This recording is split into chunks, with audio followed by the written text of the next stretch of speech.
केस कापायला केस वगैरे धुतले, तुम्हाला दाखवलं. टी शर्ट बदलले मी, माझी सेंटर घातली का ते टी शर्ट घेऊन म्हणून. अजून केस कापून येतो पटकन, मग तुम्हाला भेटतो. मित्रांनो बदलापूरचं वातावरण बघा, फक्त एकदम नीट,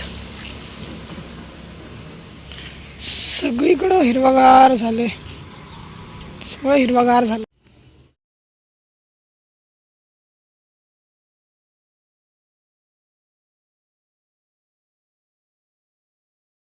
मित्रांनो नाश्ता करायला या मस्तपैकी आज सांबार आणि इडली आहे. मस्तपैकी आपण खातो, मग तुम्हाला भेटतो.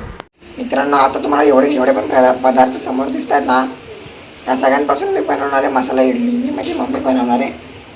कांदा टाकला आहे, कोथिंबीर घेतली तर चॉप करणार, मस्तपैकी इडलीला मसाला इडली बनवणार ह्या तव्यावर. आता बनवतो पटकन. मम्मी तुम्हाला खायच्या वेळेस दाखवतो. मित्रांनो आता बघा बनवून झालं, मस्तपैकी कांदा वगैरे टाकलं, एकदम भारी मसाला गिसला टाकला. आता खातो पटापटा.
मित्रांनो आज जेवणात आहे मस्तपैकी आलूचे पराठे.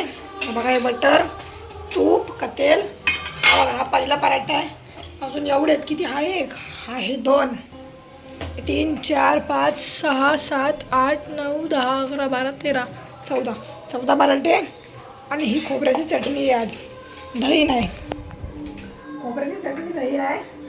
मस्त हा पराठा झाला की मी पटकन मी खाऊन घेतो. काहीतरी चांगलं बनवत जावा नाही. आता तुम्ही कधीतरी काहीतरी बनवता आपलं.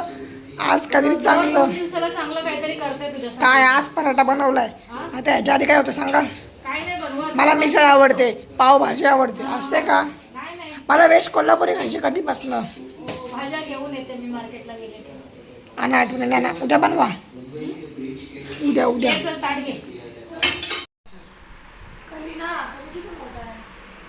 कली राक्षस अशी मशीन मजा. आधी कसं धनुष्यबाणाने मारायचे, गजाने मारायचे. फ्युचर जमाना येईल ना तेव्हा एकदम हाय टेक्नॉलॉजी. मग गाड्यांमध्ये अशी मशीन गन लागणार, हायटेक वेपन, अशी जे लेझर फिरणार डायरेक्ट ट्रक लेझरने फाईट करायची. म्हणजे अशी थांबायचं तर अशी लेझर गन हातात अशी सांगणार आता मारायला. मग एकदम माझा मजाच येणार.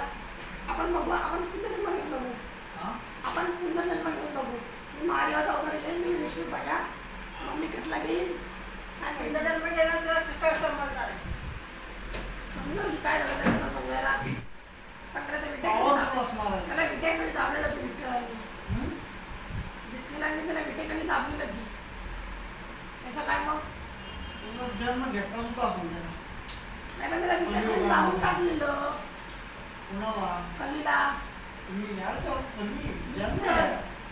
विठ्ठलाच्या विटेखाली कली आहे, तरी पण ते त्रास देतात विटेखाली असून सुद्धा.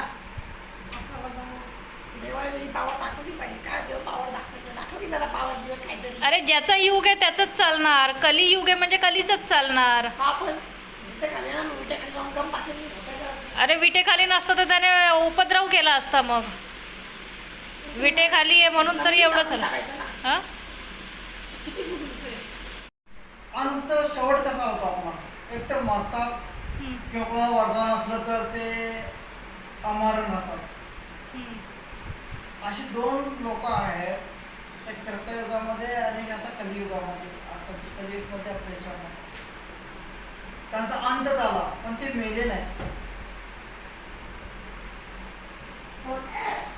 सांग. मला नाही माहिती. आपले तुकाराम महाराज हा काय?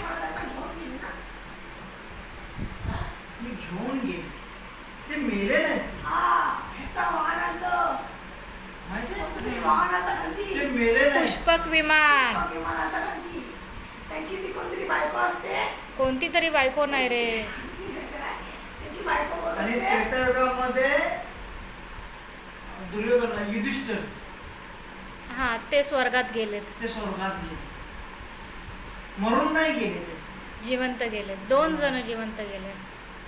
त्यांचं माहिती आहे तुकाराम महाराजांचं. त्यांची बायको आम्हाला ताईंनी सांगितलं की त्यांची बायको कोण असते, तू काय त्याचं नाव घेतो, काय होणार आहे येऊन त्यापेक्षा काहीतरी असं काहीतरी वाहन वगैरे घे, चालत चालत जाण्यापेक्षा. हे समजतं की आता त्यांची जी जाण्याची आषाढ एकादशी ना, ह्याच वेळेला ते हे जातं, वैकुंठाला जातो. तर आपण त्याला वैकुंठाला जाणं असं बोलतो तुकाराम महाराजांनी. ज्यावेळी ते जातात ना, ज्या ठिकाणी ते गेलेत त्या ठिकाणी ते झाड आहे, ते अजून सुद्धा झाड आहे, पिंपळाचं झाड आहे ते. आणि ज्या क्षणाला ते जातात त्या क्षणाला ते झाड आत्ता सुद्धा ते हलतं.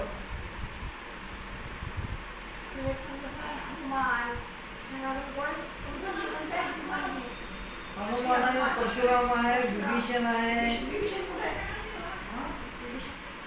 जंगलात बिंगलात असेल, अश्वत्थामा आहे.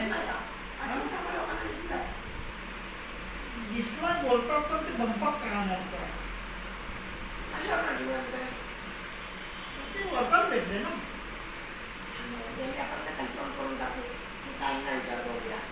शाळा असेल तर वरदान भेटलं ना विवेचनाला भेटले होतं. त्याला विभीषणला कुणी वरदान दिलं हे मला माहिती नाही. मित्रांनो, आजच्या ब्लॉगमध्ये एवढंच. तुम्हाला जर हा ब्लॉग आवडला, ब्लॉगला लाईक करा, चॅनलवर नसाल चॅनलला सबस्क्राईब करा. भेटू उद्याच्या ब्लॉगमध्ये. तुम्हाला take care, bye bye, see you, bye.